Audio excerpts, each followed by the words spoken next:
শেষ গল্প আজকে। এক লোক খুব দানবী, সবাইকে যে চাই ফিরায় না, কিন্তু একদিন একটা বাচ্চা তার কাছে যে চাইছে, চাচা এতিম মানুষ, আমার একটু কিছু দেন। মুরব্বী দেওয়ার নিয়তে পকেটে হাত দিছে।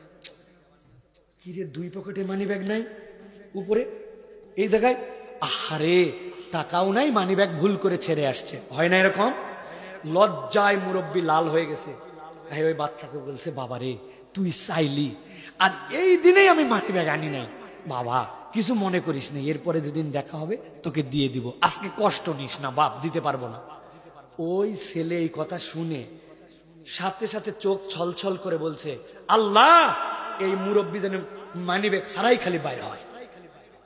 মুরব্বী আরো লজ্জায় পড়ে গেছে, যে হাই আমি তো সত্যি সত্যি বলছি, কিন্তু ওই মনে করলো কি, আর কি বদদোয়া আমার নামে করলো। এই কথা বলে মুরব্বী মাথায় হাত দিয়ে আবার বলছে, বাপরে এরকম কথা বলিস না বাপ, এরপরে তো ডবল দিয়ে দিব। ওই বাচ্চা তখন হাউমাউ করে কাঁদতে লাগছে, কাঁদে বলতেছে, চাচা আপনাকে বদদোয়া করি নাই, আপনার কাছে চাইছি নাই, আরেকজনের কাছে যাব পাবো, আরেকজনের কাছে চাবো পাবো না, আরেকজনের কাছে পাবো। কেউ দেয়, দেওয়ার সময় ভালো বলে দেয়, কেউ বা বলে যা বিরক্ত করিস না, কেউ তারাই খেই খেই করে, আবার দেওয়ার সময় এরকম করে। কিন্তু বিশ্বাস করেন, আজকে আপনার মানিব্যাগ না থাকার কারণে যেভাবে মাথায় হাত বুলাই দিছেন, যেভাবে আদর করছেন, টাকা তো পাই, আমাদেরকে কেউ আদর করে কথা বলে না। এই জন্য বলছি, মানিব্যাগ না থাকলে আরেকদিন আদর পাবো, টাকা তো সব জায়গায় পাবো।